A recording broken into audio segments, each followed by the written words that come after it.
He wants to jump 1,000 cars. Sir, you have 1,000 cars. I don't think I'd attempt to try this stunt. Or we owe this horsepower to Uncle Sam. Too many cars. car. Roses would be... Like I put my beer belly on it. If you can't immediately tell somebody how many cars you have. You'll really give those uppity yuppies something to think about.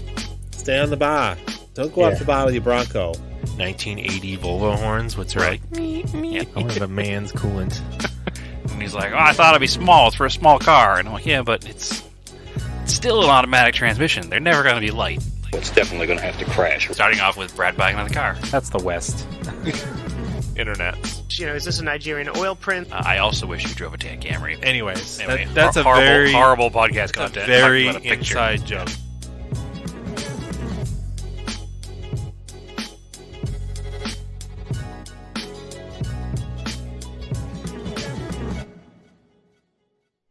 Hello, and welcome to Auto Off Topic. What's going on, Brad? Oh, not much, Andrew. Good evening to you. Yeah. Cool. What, I don't know. You get some project car updates? We'll right into it. Not even. I mean, how you I don't know doing, what else we got. Not even what's going on. Not even nothing. You're just all about business. Yeah. I mean, I was trying to avoid talking about the weather, but we can. I mean, it Nah, not the rains every weekend. And I'll get to that in my events. Well, your future events, hopefully next weekend, will be nice. Nope, not looking good. I'll talk about that. It's Monday. You're fine. It'll be fine. Yeah. Weather in Phoenix is actually, Andrew, I can have a quick conversation about the weather here because I was in the rain this weekend. Oh, it rained?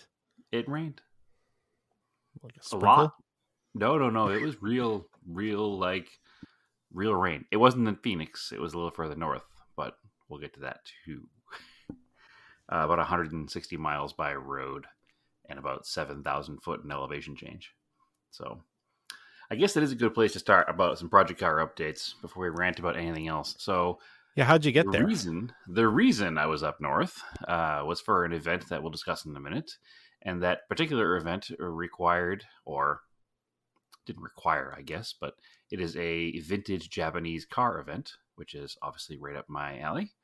And I've talked about it in here a few times, getting ready for it. But I did some prep work for getting up there with the Corolla. So obviously, the saga of the Corolla was I tried to get it ready to ship to the Pacific Northwest for our giant road trip and did not get it ready. So this was kind of a mini, I guess you'd say, like a mini, that's the word I was looking for, but we'll call it a makeup trip. It's not the word I was looking for. Sure. I mean, stand-in. I know you wanted to rent a Rogue, but you decided to use the Corolla instead. I'm a rogue guy, you know? So you are. Just going Rogue. It makes sense now. I'm definitely...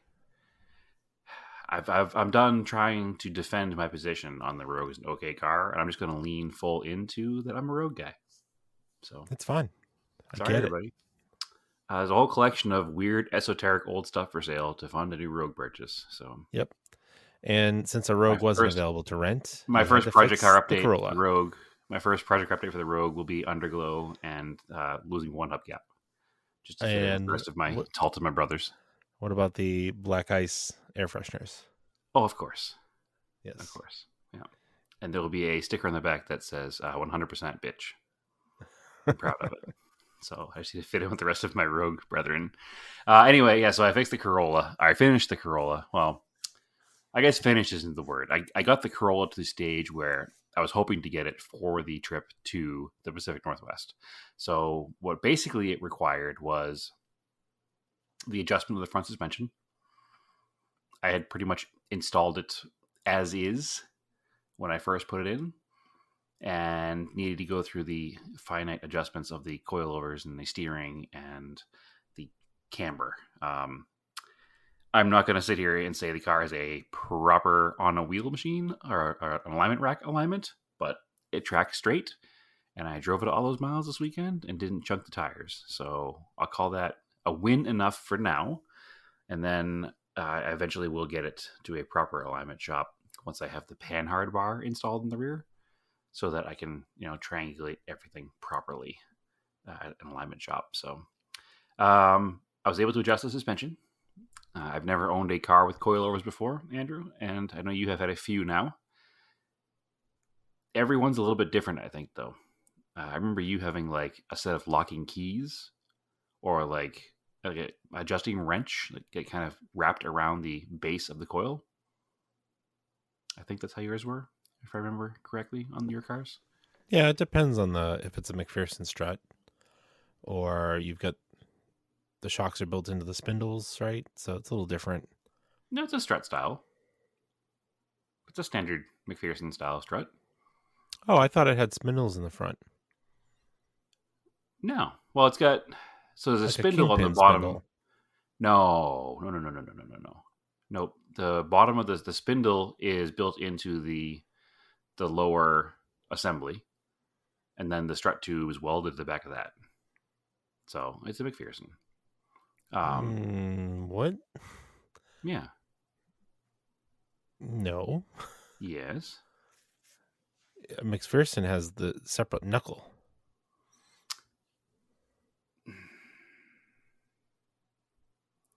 I think this is an old Japanese car.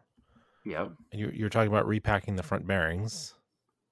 Sure, it has a different kind of bearing. It doesn't have a bolt-on bearing. Yeah, it's like a spindle with a strut. It's almost like a kingpin. I don't want to argue on the podcast, but I think that it's still considered a MacPherson style because it functions exactly the same. I guess, yeah. I just don't consider it's not modern, and It's not modern, but it's definitely a MacPherson, and it would definitely adjust differently than other ones, where you can spin the lower collar because that bolts to the knuckle. That's how you adjust the height on mine. Sure, but the design itself is definitely considered MacPherson. I'm having a hard time understanding what else I would even describe it as, because that's what it is. It's just a coilover shock with the spindle attached to it. It has like there's a multi-link front suspension. To me, it's not a MacPherson strut. MacPherson strut gets rid of a lot of the links. The reason to have links. So what links don't I have? I have a lower control arm with a ball joint that attaches. Is it a A-arm? Or is it just a control arm with tension rods? It's a control arm with tension rods. Yeah, it's a different suspension setup. But that's okay.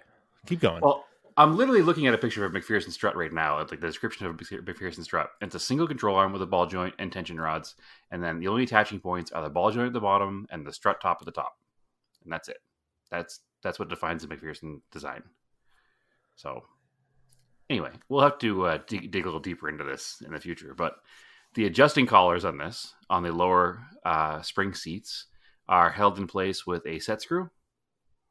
So you dial back the set screw when you have the front suspension unloaded, so the car jacked up, and you can spin the collar to raise or lower the spring. So the adjustable part of the shock tube is attached to the top of the knuckle, and it has the threads on it.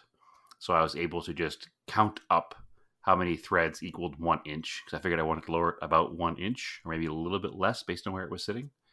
And I was like, well, 1 inch is, I don't remember now, we'll just say for argument's sake 10 threads. So I wound it down about 8 threads, and then counted threads in the bottom, and lowered it, worked out to about 0.92 or something on my measuring device. So I was able to make both sides seem about the same, counting up the amount of threads from the bottom of the base of the adjusting section to where the collar's at. How tall is this? What's that? Like, how you're counting the threads? Like, how tall is it? And how coarse are the threads? Not very coarse. They're pretty fine. You've seen pictures. Have you Okay. guys seen pictures of it? We'll have to. I'll No, send some pictures. no, because I like for me, if I did it on mine, I'd be counting like 40 threads or more. For an inch? Completely impractical. To do an inch? Anyway. No, like I thought you're counting the threads from like where it welds the knuckle to the lower spring part to like make them even. Yes, I was saying 10 for argument's sake. I don't remember how many it was. Oh, Probably it was probably 28 or something. Yeah, I guess I just measure stuff and then just lower it an inch. Well, I measured it, but I wanted to get it exactly the same on both sides, and I figured I could count the threads easier than because they're the same. Anyway, it's the process I used, and then when I was done and I put it on the ground, it worked, and I measured everything, and it all worked out evenly. So everything is good. And then I took a tape measure and took it from the middle of the fender on both sides, and it's exactly the same. So life is good. The car sits flat. It drives straight. Everything's good. Pedantic argument about what the suspension design is or not is all good. So it's on the ground. It drives straight. It goes down the road properly. Whatever. It is fine. So anyway, it still has probably... I could go 2 more inches down if I wanted to, but then... Oh, okay. Yeah, if I went 2 more inches down, then the frame rails would be on the ground probably. So I'm not doing that. So actually, the frame rails wouldn't be on the ground, but it'd be very low. So I have about Miata guy with a Raceland coilovers. How low can it go? Yeah, see, I'm not doing that. I have tons of movement left. I wanted to make it drivable because I was taking it on a long road trip. So after that, I did install the T3 or Techno Toy Tuning shifter assembly. It's super chunky compared to the original one. The base that it mounts onto the top of the transmission is probably a half inch or so thick, whereas the factory one is probably like a 16th to an 1/8 of an inch thick. So it's got a nice positive engagement on the transmission. It's way shorter, obviously, and all brand new bushings and springs inside. It's super tight. I mean, I've driven some other cars, some modern cars with like nice short throw shifters installed, like S2000s and Miatas, and it lacks a little bit of the precision because of the transmission, I'm sure, of like an S2000, but the shifter feel really has that, like, what you describe it as like the schnick in between gears. And it's super, super like positive feeling. There's no more stirring the bowl of soup with a spoon with the shifter handle on this thing. It's a really, really good setup. I've never done a single modification on a car that has made as big of a difference as this did. And this is in stages because if you remember, like, I don't know, 6 months ago or so, I rebuilt the factory shifter. So it actually wasn't nearly as terrible as it was before. And then this is that much of an improvement over the rebuilt factory shifter that it's absurd how good it is. So suspension taken care of, car track straight, new shifter inside, didn't oil change because it was due. And then I headed up the hill to Williams, Arizona. It's about 130 or so miles from here. So it was probably, we did about 260 miles plus or minus, plus because we had some extra driving there. So say 300 miles this weekend in the car. 300 miles would have been punishing in that car pre-repairs of everything. And near impossible. Yeah, the car is totally changed. Totally changed. The limitation of the car is that at the end of the day, it is still a 1980 Toyota Corolla that has been lowered about 3 inches all around. So it doesn't have the ultimate travel for ultimate comfort. And when moving at speed in some of the less populated or less maintained northern Arizona roads that have some pretty good dips and whoops, there was some, we never bottomed out, but there were a couple of harsher moments. But overall, most things, it just went over with ease. The first time we noticed a big, bump in the road, we both kind of, cringed as we looked at it. And then the car just kind of went boom, boom, right over it. And we were like, oh, well, that was nice. I'll take that. So yeah, it was overall very pleasant to drive. And any car that's lowered at the end of the day is going to ride a little harsher than a car that's not. So it's 100% acceptable. The shifter shifts amazing. The car ran great. I was also nervous because we were going to 7,000 feet and it's carbureted. And it's never been beyond, in my ownership, or actually, I don't think in any of the previous ownerships, beyond sea level to 1,000 feet here in the Phoenix area. So it runs good down here, but I was afraid that at 7,000 feet it wouldn't run great. But we probably averaged 75 miles an hour most of the way, and a lot of that being uphill on the way there. And we got a solid 25 miles a gallon climbing the hill. And coming home, we got probably a little bit over 30. So I'll take it. Yeah, I can't complain about that. Didn't even get hot going up the hill, and we left Friday when the temperature was still probably 101 degrees. I mean, obviously, as you climb, the temp drops, but there were other cars that were climbing the hill that were struggling and pulled over, and we were just bombing by in our 43-year-old Toyota. With the temperature gauge just like a little bit above where it normally is, but not in any kind of shape of danger. So car was great. I have zero complaints about the car. And I unlocked a new car show bonus that I didn't know about before. What's that? So we always make fun of lawn chair people at car shows. Not make fun of, but poke fun at, I guess. In good fun. This was an all-day car show, so we did bring a lawn chair with us, so it's fine. Sure. Not like a cruise night. But station wagon life at a car show is the way. Because you can put the hatch up and sit on the back, and you have your own little built-in shade surface, because the hatch blocks the sun. And then you can put your little chair in the shade behind it, and then the other person can sit in the hatch, and you can enjoy your little picnic lunch in the back of the car. Mm-hmm. So that is a car show pro tip for station wagon owners. Ruining all the pictures. You know, I was going to bring that up for Brad. I was going to bring that up. I was trying to take pictures of this particular show. Somehow we lost our 50mm prime lens that morning.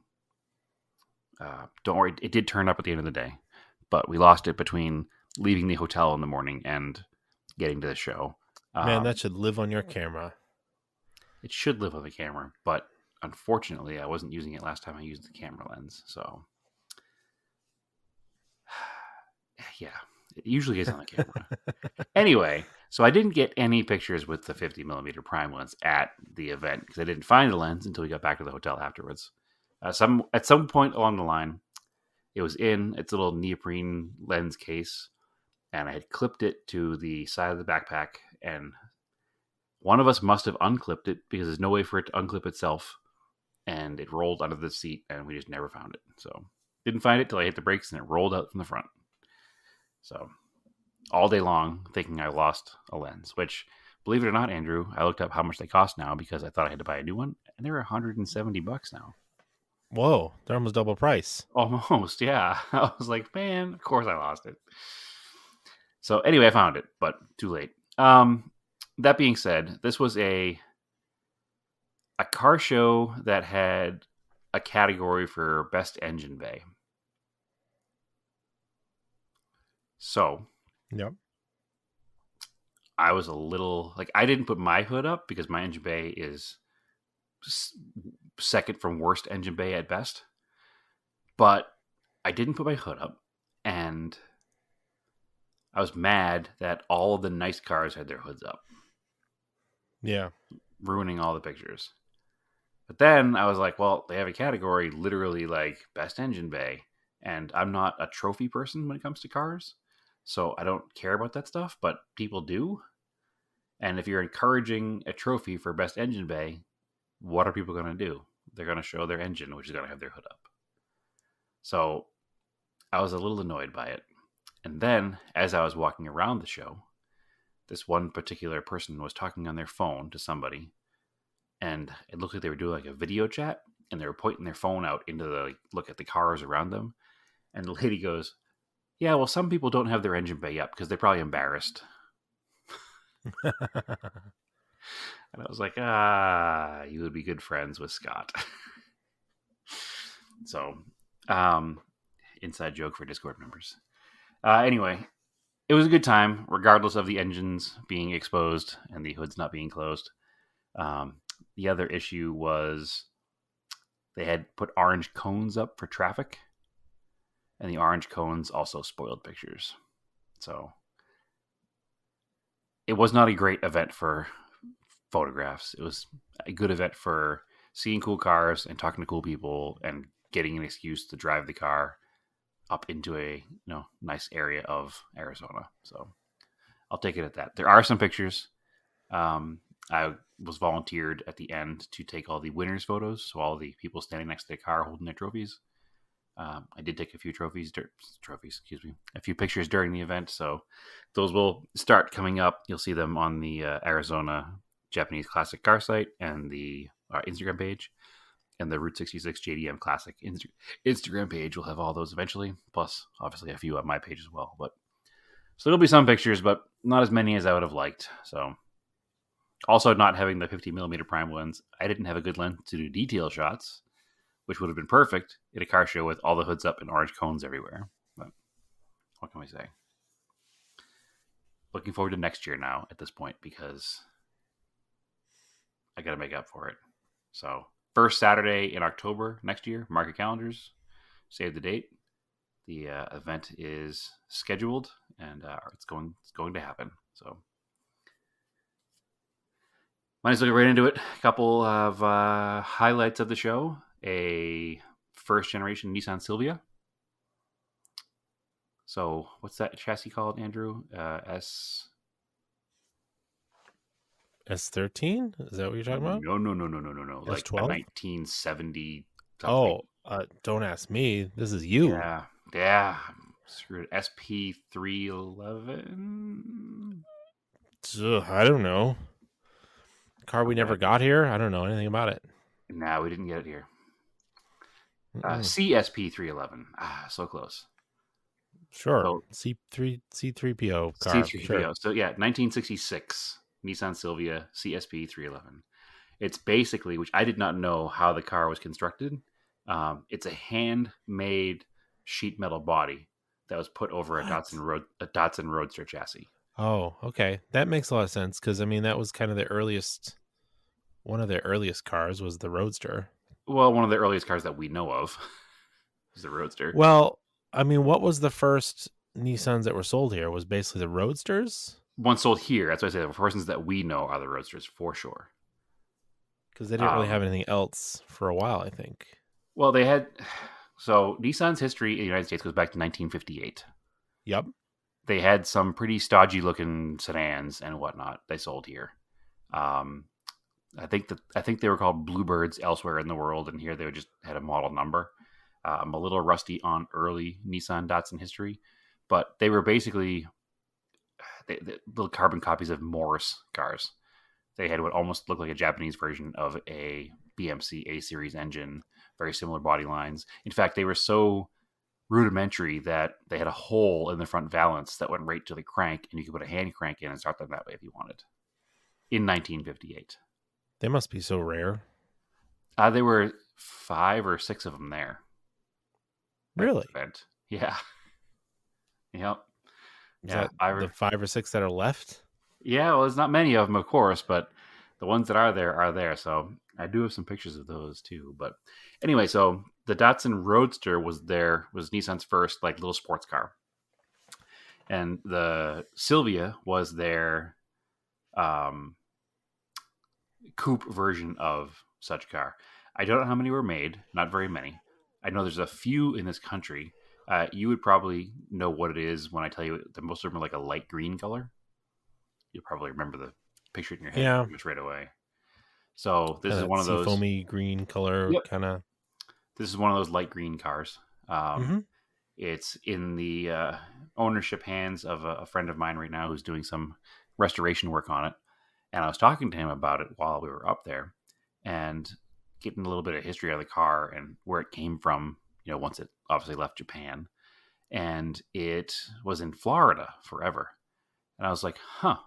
I said, I wonder if it's the same one that I saw back in 2005 in Atlanta at the Walter Mitty Vintage Races. And he goes, yeah, 100%. He goes, that was definitely there. He goes, it was there in '05. He said, and it was parked next to a Toyota S800. And I was like, yep, sure was. Pouring rain weekend. He goes, yeah, I was there that year. I was like, that's totally random because I have no idea who you are at that point. And I was also there that year. And neither of us are anywhere near Atlanta. So we were both there. What's really weird is like you can't remember stuff that happened last week sometimes, but you remember that. So, I don't want to make this a podcast about ADHD, but No, that's pretty much what's happening right here. Like, man. Yes, this exact car.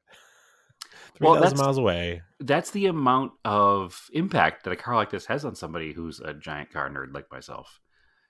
Never having been able to see one in person and then just walking up to one that's in the middle of a field with no ropes around it. And you can just walk right up to it, look at it and take pictures of it. And it was sitting there right next to, like I said, a Toyota S800, which also at the time I had never seen. So it was very impactful seeing the two cars together. And all these years later, I remembered it. And I remembered when I saw it and where I saw it. And Greg also remembered where it was at that time because he was also there because he was friends with the owner of the car at the time. So both of us were just in the same spot, passing in the night, had no idea who each other were. And here we are 17 years later as friends, reliving a moment of time that we didn't know each other, but we shared. Which, that's a cool thing about cars in general, isn't it? Like all these cool memories and stuff. So yeah, and to me, the early Japanese stuff that showed up in this country, in the United States, is like pretty interesting because it's like, yeah, how does it still exist? Right. Well, there was no love for them. That car was imported here sometime, I think, in the 90s. Yeah. So it was already an old car when it came here. They're pretty special looking cars. Any sports car enthusiast would probably look at it and think it was Italian. It was, I guess this probably was going to ruin my saying it's Italian because it was designed by the same guy who drew the 507 for BMW, which is one of the most gorgeous cars of all time. So anyway, he was working with Nissan and Yamaha to build this particular car back in the 60s. So anyway, wild car. Looks like 554 were ever made between 1965 and 1968. So that's not very many. And I was going to say I've seen two, but actually I have seen two. I've seen two because Nissan has one that goes on tour all the time that actually belongs to a friend of the show, Myron. So, oh, okay. Yep. So if you see the one that Nissan displays, it actually belongs to Myron. So okay. Yep. That also tracks. I don't know how many more are in this country, but there are at least two, and they're both that seafoam green color. So, and I think Myron's has Watanabes on it, and this one here is stock hubcaps. So, regardless, very cool looking car. They were the other aforementioned early Datsuns that were there. I know little to nothing about them. I know that they exist and they're American market cars somehow.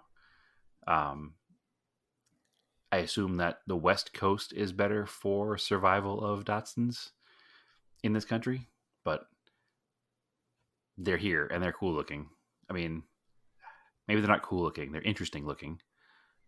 They have like a 2-door, a 4-door, and a pickup truck, all based on the same basic design from the late 50s into the early 60s. I don't know which year vehicles were here at the show, but they were definitely that like first generation of Datsun sold in the United States. A couple of Datsun 411s were there, which is the car that eventually became the 510. It was a little bit smaller, a little bit rounder. It has some more Italian looking lines to it. There was a early 70s Datsun Bluebird SSS, which is super cool. One of not very many ever. And potentially there's some weird history with this car. It might be actually a quote unquote prototype from Nissan. It's a true SSS 2-door. It's an all original car, original paint, original interior. And it's stunningly beautiful. It was a triple carb car factory because the SSS was the triple carb inline 6, I think. Or sorry, dual carb inline 4 because it's a Bluebird. Yeah, it's also a couple minor mods. It had some suspension parts done to it, and also sitting on some brand new perfect fitment Watanabes. And then everything up to 300ZXs and 3rd gen RX-7s. So it was a great show. I didn't bring any Mitsubishi again this year, and I regret it again this year because I would have walked away with best Mitsubishi by default. But It's so weird. They're just none are there. Midway through the show, a car rolled through that was like a 2nd gen DSM turbo convertible, but it was junk and it wasn't in the show. It was just a local driving through. So the way the show takes place, it takes place in Williams, Arizona. Williams, Arizona has the distinction of being the last town bypassed by the 40. So it existed the latest into the Route 66 history. And it leans heavily into that for tourism. There's a bunch of little shops that sell Route 66 memorabilia. There's a restaurant in town called Cruisers that has, a car theme, and it's very doo-woppy looking inside. So it's Radiator Springs. It's one of the inspiration towns for Radiator Springs for sure. In fact, that I guess we probably all seen on the internet the late 40s pickup truck that was merged together with a Pontiac Grand Am and an Oldsmobile Alero. Yeah. It lives, and it was done up now. Somebody bought it on the internet and did it up in a combination of Lightning McQueen and Towmater. Yeah. It lives now in Williams at a store there. That's weird. Yep. So you just walk up. There it is. That's that famous internet meme truck car. And it's just there at a memorabilia store that has a bunch of old cars out front. Most of them are Shea Roadsters, which I think I delved into deep here before. Shea Roadsters. They're the 1970s. Yeah, the Model A thing. Yeah, the 1970s Model A's that were based on Pintos. Yeah. So they have so weird 4 or 5 Shea Roadsters, and they have that abomination of a Alero Grand Am international pickup truck. So, but yeah, no, it's a cool town, and it's recommended if you're ever in the northern Arizona area. It's not far from another great tourist place here called Jerome. It's probably 30 minutes or so from there, maybe a little more, but it's a good spot. They also have a steam engine that like an antique 1800 steam engine that runs through the town sometimes. So very neat, just kind of like Americana kind of place. It's probably cheesy, but I don't know. It's charming, I guess. A lot of good little restaurants too. We had really good dinner a couple different nights up there. So good spot. And it's an escape from the heat of Phoenix because while it was still 102 or so here, up there it was 48 degrees overnight. And on the second night we were there, it rained biblical levels of rain and was cold and just actually felt kind of like New England in October. So it was nice. Plus the changing colors of the trees are up there too. So maybe they could see a little more of the October New England stuff. But anyway, it was a rad show. It's a good show every year. This year it happened to fall the same day as the date for JCCS, which made everybody a little bit nervous. The JDM, so it's Route 66 JDM show has had the same weekend since its inception in 2011. So they're like, well, unfortunately, we're not going to try to get a hold of the town and petition the town and change the date of our show just because JCCS scheduled for the same day.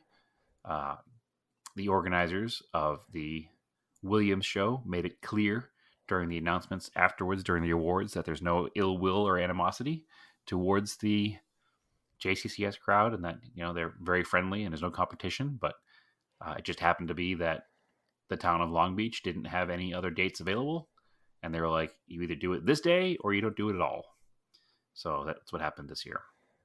So they're in talks already to not have it happen that way next year. So we were a little nervous because of JCCS is a big draw, and we were afraid that it would pull a good bit of the crowd away from Williams. And Williams at the end of the day is a charity show, so you want to make sure that you make all your money for charity, right? It raises money for an organization called Raising Special Kids Arizona, which is a organization that helps families that have special needs children, both financially and through different programs and stuff. So it's a great organization to raise money for, and you don't want everything to go away and go to some other show in California that's actually, I'm pretty sure, not for anything but profit. So thankfully it didn't do too bad. Car count was down maybe 5% from last year, so it didn't have a huge impact. I do know a lot of locals that did go to JCCS instead. And like I said, no ill will to them at all. It's just, it was a choice to make. And I made the choice to support, the local show because A, it's local. It's way less work than driving all the way to LA and back. And it supports a charity, and it's run by a friend. So the decision was made to go there. So, and we even had classic Japanese car celebrity there. So he chose Williams over going to JCCS as well. So I don't know if you remember the show JDM Legends on Motor Trend. Yeah. But Josh was there from JDM Legends. Oh, okay. So, yep. Also, former first gen Montero Raider owner. So we've known him since before he was famous. But super nice guy. Chatted with him for a bit. Haven't seen him in a few years, so that was nice. But yeah, it was a good time. Good show. Can't wait for next year. Hopefully it's a different weekend from JCCS, and I can have 2 big Japanese car weekends to have to scramble and get a car ready for. So. Yeah, the pictures I saw, all the Mitsubishis were at JCCS. Yeah, it was a big turnout at JCCS pictures this year. Pictures, Mitsubishis. I was saying to Naomi on Saturday night after the show was over and before we went out to dinner, we kind of had just that relaxing moment back at the hotel where you just kind of lay down and take your shoes off for a few minutes because it's been a long day. Scrolling through my Instagram feed and realizing that we live in a time right now where there are 2 shows that are dedicated to 25-year-old Japanese cars. Yeah. And they both happened on the same day within 4.5 hours drive of each other. And they were both super successful. This has gone from literally being this niche thing that you and I and a few other people were part of back in the day.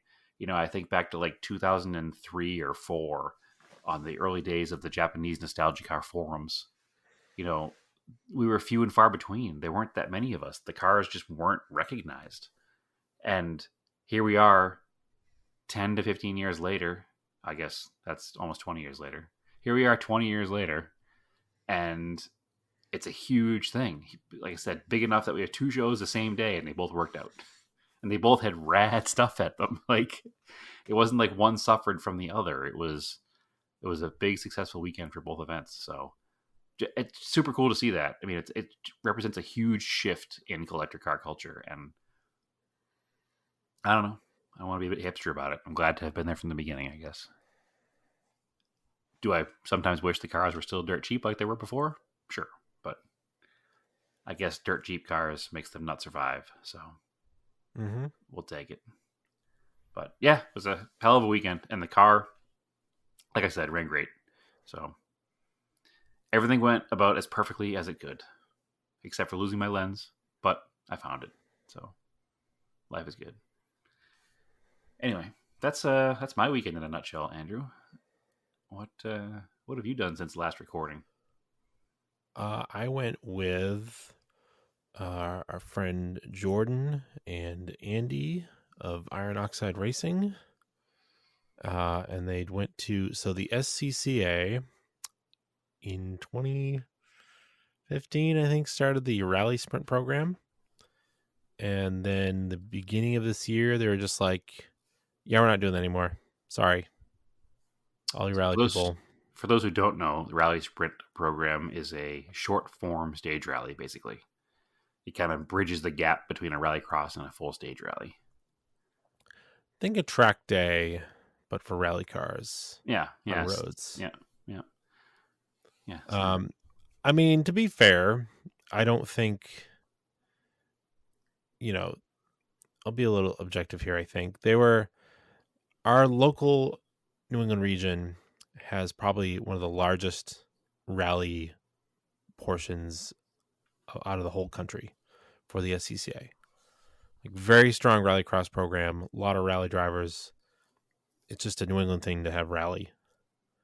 Yeah, as somebody who's now experienced a little bit deeper into a different region's rally program, I would say you are correct. Yeah, one of the strongest regions. And the other problem with rally sprints is there's not really facilities elsewhere to do a rally sprint because you need roads that are dirt. And we are fortunate that in New Hampshire we have a closed rally. Well, it's not.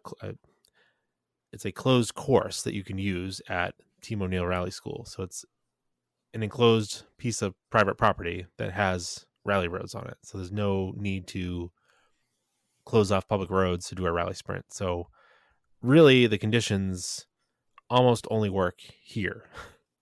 Yeah, I mean, there's a rally school in Texas, Florida, and Washington too, aren't there? They are. I don't know what they're like. I've never been there. I don't know how good their roads are.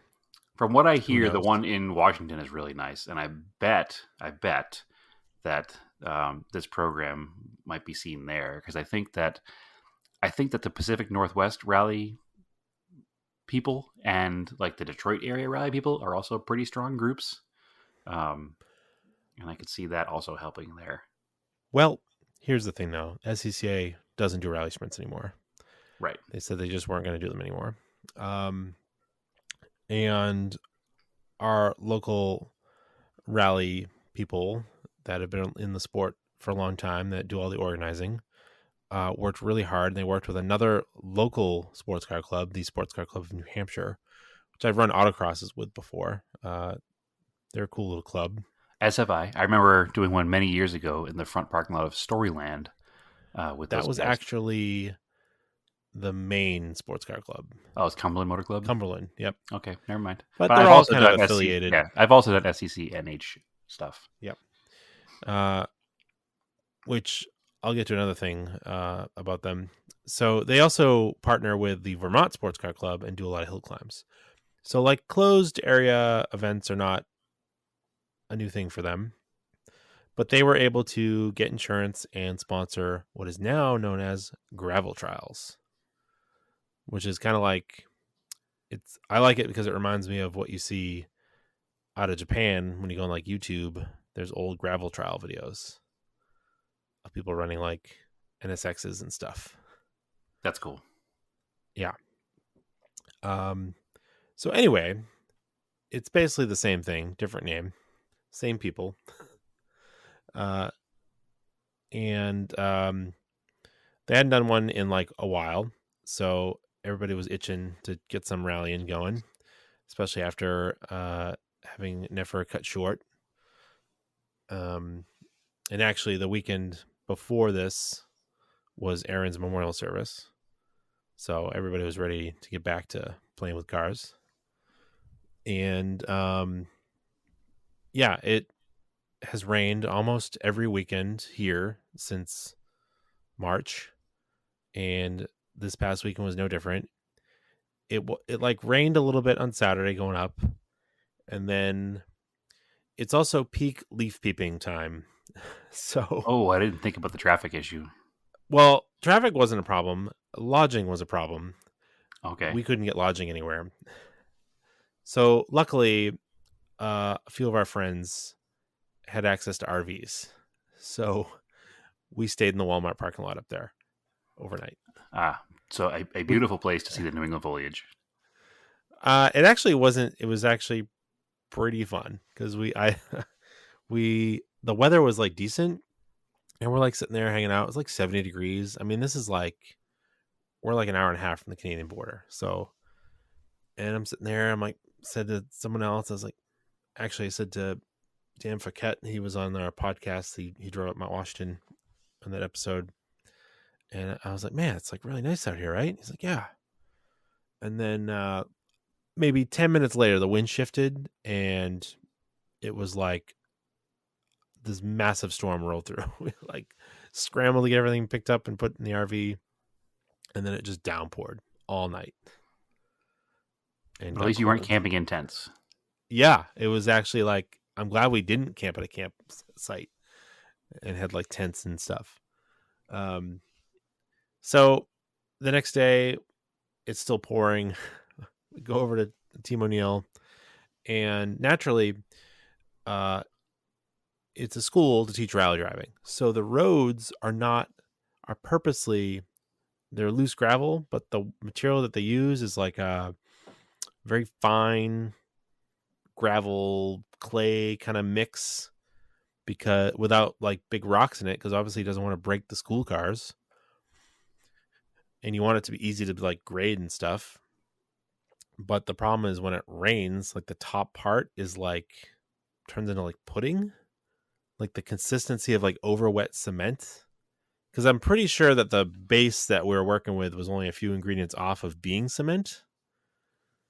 Like maybe there wasn't enough lime in it or something. Okay. So it was because like super slippery, greasy. Yeah, it's because I cleaned my boots off afterwards and they just smelled like cement. So yeah, we were just walking around in like a half inch to an inch of mud everywhere. Well, that sounds fun. Like the base was like really stiff, so you wouldn't like sink like to a point, but the top level was just like super gross. That sounds not fun. I was there to like crew for like Jordan's car, Andy's car, our other friends, Luke and Garnett, and everybody was like, you know what? If we break anything major, we're just putting the car in the trailer. Like it was just too muddy. Like unless we like had to change a flat, we just decided we weren't going to do anything. Like if the cars are running fine, we'll check like the wheel torque, and then just if they feel all right, just keep going. Like nobody's crawling underneath anything. Just too damn muddy. Yeah, just let it be. But it was eventually it actually stopped raining around 9 and the sun came out. It was still muddy. It was still slick. But, you know, they finished. Andy and his co-driver Ryan podiumed. And yeah, it was pretty cool. I saw that. Solid third place for, was it his first event out or second event? It was his first or second. It was his second. Either way, solid effort from Andy, and that's awesome because he didn't even have a rally car pre-pandemic, and he just decided to go in full on. And he bought a built car, as everybody recommends, and spent time. I don't want to cheapen it saying he bought a built car and ran it, because he didn't. He'd do a ton of work to said built car in order to make it competitive now, but he's done it, and super proud of the man. Good on Andy for doing that. So. Yeah, the problem when I go to these, I'm like, I really want a rally car. I'm like, really want a rally car, but I can only use it like, I guess I could do track days with it too, but I could use it here. Sure. I'm like, and then I got to get a trailer. And then I'm like, I mean, I'm looking at the cars afterwards, and I'm like, yeah, I'm glad I don't have to clean these cars. Famously, at least on this podcast, our friend Vinny once drove a rally car all the way to a rally in Canada and back without a trailer. So you don't need a trailer. So that car is still kicking around. I saw that car was there, actually. Yeah. Yeah, it's actually in a lot more sorted now. And he took fastest full drive. Awesome. Yeah. Representing the Mitsubishi crowd well. Do we know who drives it? Yeah, I actually kind of liked it without all the body cladding on it. Looked kind of cool. Yeah, they look more purposeful as a rally car because they don't have that low look to them. Yeah. But also, I really like the cladding on the Talons. So I mean, I think it needed the spoiler back on it, but the cladding, without the cladding, it'd be all right. had that real fast base model look going. Yeah. So, yeah, that was cool, other than the rain. Did Jordan's And car then, finish? Yeah. Good. So, they actually ended up with like 2 minutes of penalties, which is kind of why Andy podiumed. Yeah, doesn't matter. Because there's a mistake in the notes, I guess, that they went counterclockwise when they should have went clockwise around like a turnaround. Well, at the end of the day, Andy did make the same mistake, so that makes him better that day, and he wins. Sorry, Yeah. Jordan. That's just how life works. But you know who lost? You and I, because we didn't even have rally cars. So I mean, I hung out with people, so I didn't lose. that's true. I got to see some rally stuff. It'd been a while. The I do miss the New England Rally crowd. Not making it out there the past few years for New England Forest Rally, and obviously being too far to be involved in the other stuff. I do miss everybody, so I'll get back there for something. Yeah, I got to see everything, and so like the VP of Sports Car Club New Hampshire came out, and these events usually go pretty smooth, and of course, this is the first one in a while. 2 people rolled their cars During the gravel trial? Yes, Oof. they're both fine. Cars are not great, but everybody was fine. Was this due to extra slippy conditions and people just like not having chill? Yeah. okay? We're like it's not like this. Like this Yeah. like this does not usually happen. Without naming names, what cars rolled? RAV4 and newer WRX hatch. Okay, a RAV4 seems like a case for a rally car that would roll. Yeah. I mean, we were actually just talking, a little side note here, on the Discord about RAV4s and how they've never built a RAV4 that can pass a moose test. Yeah. They all fail the moose test. So it Yeah. seems like a poor choice for a rally car. Yeah. I don't know. I mean, there's a reason they don't allow vehicles like that at rally crosses. You'd be surprised what they allow. They didn't used to. They used to be pretty... Like I've seen people running trucks and stuff. they used to run pickup trucks and stuff that had more suspension travel, but like unibody based CUVs weren't allowed for a while, I thought, due to this exact issue. Well, anyway, that sucks. I'm glad they're okay. I'm glad it wasn't a big deal, but it sucks now they got to rebuild their car. So yeah, it's like rally sprints, gravel trials are just like track days. Like, just chill a little bit. Like, there's nothing to win, but there is a and win. everything to lose. But you can win, so people are going to go hard. Yeah, well, even in the beginning of the drivers' meeting, Scott, Rally Dad, was reminding everyone that it is a $5 trophy. A $5 trophy. Right. Are you gonna wreck your car and spend thousands for a $5 trophy? I mean, at the end of the day, winning New England Forest Rally is probably a $15 trophy. So that's a little different because that's it's a full stage rally. That's a lot harder. That's like multiple days. It's almost like an endurance event. I'm not taking anything away from the actual event itself. It's just if you're really just going to break it down to what you're winning in the end, then well, what you should use rally sprints for, and this is what they go over for in the drivers' meeting too. It's like this should be for you to get seat time and do car shakedown, go for personal bests, but also like, maybe not go 10 tenths. Right. Well, somebody misheard that and they didn't go shakedown. They went upside down. So yeah, it is what it is. Like, don't get me wrong. I would go fast too. Oh yeah. People have rolled autocross too. Absolutely. Yeah. And rallycross. But, I don't know. Like, just, Know your limits. I guess. Yeah, well, It's not important. everybody has that same attitude, Andrew. So. No. But guess what? At the end of the day, they're fine, and the only person who's punished now is them because now they have to rebuild their car. Yeah, that's your. And it's funny because the sports car club in New Hampshire guy was asking. We were standing there. He was asking us. He's like, "Do you think like a little championship for this would like make it better, or would make people try too hard?" And everybody's like, like, like people do want to win, but like, do we want them like going super hard? Min max and everything. I mean, as a spectator, yes, I do. I mean, there's not much spectating. No, but for gravel trial. I mean, I was saying maybe we should have a mess up trophy, like a shame trophy. okay, like you win this if you roll your car in a gravel trial. Yeah. All right. Well, like I said, they already have a prize sitting in the garage right now, and it's they do 6 months worth of work to put the car back together. So yeah, that's their. I mean, one of the cars, it was like it's a pretty expensive car, the Subaru, and Jordan and I were talking on the way home. I was like, yeah, I'd probably if I'd done that, I'd probably just like hang it up, sell the thing, and never do it again. I'd be pretty dejected. Yeah, I get it.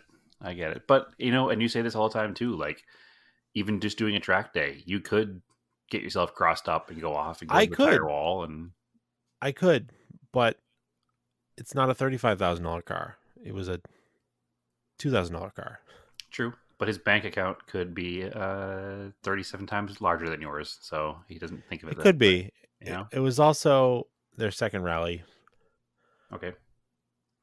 So again, everything's relative, Andrew, right? I mean, when it is relative, 16, 17, 18 years old getting into real cars, it wasn't like you never even thought about owning a rally car because it was so out of control. But now you could be like, I could probably put together a rally car in budget and enjoy it. So everything's relative. Even what we were talking about, like if you go to the Team O'Neill school, they don't start you in the Turbo WRX. They start you in the front wheel drive Fiesta. So, I see what you're saying. It was their second rally ever, and they were in a turbo all-wheel drive WRX. Yes, got you. Well, if I were to do what Andy did, and you start with the old Golf. Yeah, if same as Jordan, him and Liz. Yep. Started in a Golf, moved, and then Jordan now has a rear-wheel drive car, but still a non-turbo 4-cylinder. I think that if I were in your shoes in the New England region still, and I had the access to these events, I would say, sure, I'll go for a rally car, and I will also use it in hill climbs. And I think that gives you enough use case. And I would probably be that guy who would be like, I'm just going to drive it to the event, put a little hitch in the back, tow some tires, put some street tires on, and go just hard enough to enjoy it. And just like we used to do with Rallycross, know that if we do mess it up, well, we'll have to get towed home, but rarely will that happen. So I think that's how I would handle it. And that's how I picture myself in the future. If I ever do find that right, era correct Colt rally car, do some hill climbs, track days, Rallycross. And, if they ever do that kind of gravel trial here, which they won't, but that would be use case. I hope that someday someone comes up with a historic class. I think the problem, Andrew, is that there's not enough interest in this country to make that work. Yeah, well, you might be when you hear what I'm about to tell you. So, maybe instead of having them run at full race pace, maybe it's like a fast TSD pace where there's like a, they set like some attainable but also quick speed that you could do on a closed course without letting someone go full out. Well, that's how the Dakar Classic works. Yeah, I think that might be the way they would have to do it, because apparently some of the older cars that have been grandfathered are eventually not going to be allowed to run anymore because they don't have enough room in an old car to put the proper amount of cage in it. Right. Which is also a little bit silly because the old car is not going to go nearly as fast as the new car. If you keep it like rule wise, like the old car has to be period correct and engine wise too. So the car is not going to go that fast. We don't know that speed is the only factor to injuries though. It's just like a tree is still a tree. No, it's true. I don't know. And the issue is that you can't get enough distance for the extra bars that you need now Right. in an old cockpit of a car. Exoskeleton cage cars. Yeah. Yeah. Well, then that kind of they'll ruins be the look of a relegated. historic car. Yeah, would not be good. So they'll be relegated to like You exhibitions. could do a sprint. Course openers and Yeah. A gravel trial. But that's what I'm saying. If you could do like a Dakar Classic rules, where you're still, chooching along at a decent pace, but it's yeah. not. Again, I think the biggest issue is every competitor that enters that class is one less potential competitor for the rally, and they're already scrambling for enough entrants as is. I think is probably the issue there. Yeah, well, we'll see. You don't have to do a historic rally in every state. You could have one Sure. in one place. Sure. No, listen, I'm 100% behind the idea. I'm not poo-pooing it. I'm just being devil's advocate, I guess. I'd love to see it. I'd totally go see it. I mean, they do have a classic class at the Targa, Newfoundland, which is not too far from New England, and there's a lot of cars that come from all over the world for that. Mhm. So who knows? And those cars go hard. Yeah. So So anyway, yeah, cool event. And this coming weekend is supposed to be Japanese Car Day at Lars Anderson. And they're talking about another coastal storm coming through with a lot of rain. So, well, it's a good thing that Lars Anderson Museum is about 1.2 miles from the coast, so you should be fine. yeah, it's I know it's only Monday. It's almost a week out, but I don't know, the forecasts lately are pretty accurate. Does Lars do rain dates, or do they do rain or shine? I forget. They've done it rain or shine, but honestly, like, I am so over rainy weekends. Like, I am just done. I'm not worried about the car. I don't care about the car being in the rain. I've driven all the cars in the rain. I just don't want to be stand in the rain and walk on wet grass. It's just like not enjoyable. Well, it's not too late, Andrew. You can probably get a nice ticket here because this weekend here is Radwood Phoenix. I mean, I know if I start driving now, I can make it there in 3 days. I mean, you can make it here in 5 hours by airplane. It's a little bit more efficient. So, but I can't bring my car. I have plenty. No stress. I got you covered, Andrew. You can experience the Corolla firsthand. Or the Mercor, or the 944, or the Sapporo, or the Cressida, or whatever you want to drive. Fly on out. See you this weekend. So this weekend is Radwood Phoenix, if you're in the West Coast listening audience. And they just announced, actually, that Mobile One is going to have the Huna Pegasus on display there, which is kind of neat, actually. Yeah, it's pretty neat.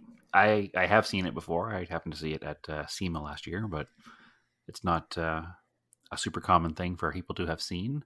And it'll be cool, I'm sure, some Ken Block tribute stuff. And I know that the Radwood crew has put together a limited edition poster, which I'm going to try to snag one for myself, and probably you, Andrew, if you're looking for one, if I try to get one. So I'd like to add that to my Radwood poster collection for my eventual future garage build in the backyard. So that should be an excellent weekend. It's the finale of the ridiculous 3 weekends in a row of car events that I had out here. Because much like you were complaining about all the car events being the same weekend in Massachusetts, it happened here. It was like bing, bang, bang, 3 in a row, rally, Williams show, and then Radwood all in a row. And I'm a little burnt out from prepping cars. I got a lot to do in 4 more days. And I almost didn't record tonight because I wanted to get stuff done in the Mercor. But I was like, you know what? We should record because I'll get more done, a little more fresh tomorrow, because I am not awake today after going to Williams, leaving Friday, going to Williams, show Saturday, coming home Sunday. We had a child's birthday party for our nephew yesterday. And then after that, we went to the Avenged Sevenfold show last night. So we've been going nonstop until right as soon as we end this podcast. What is that, 2004? Right when I crash hard in bed until morning. So, and on top of all that, today was my first day at my new job as a full-fledged employee and not longer in training. So it's been a busy one.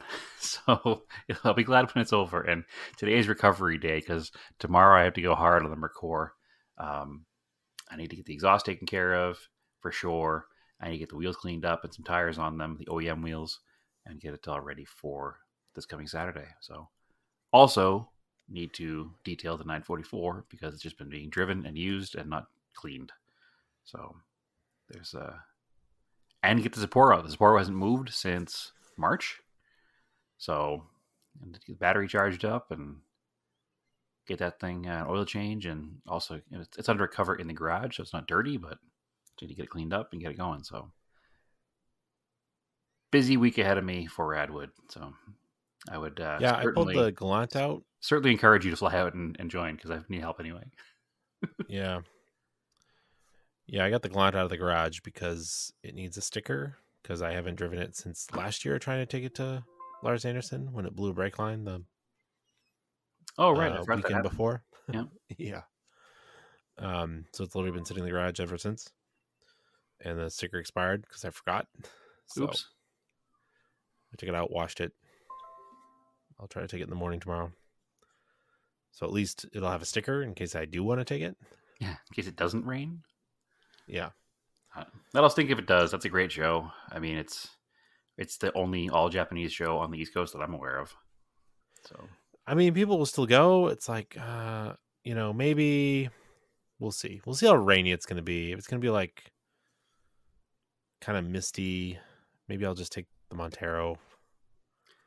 I will say that the added benefit to a rainy car show is less people are there and it's easier to take pictures, and the pictures are way more dynamic with the dark skies and water droplets.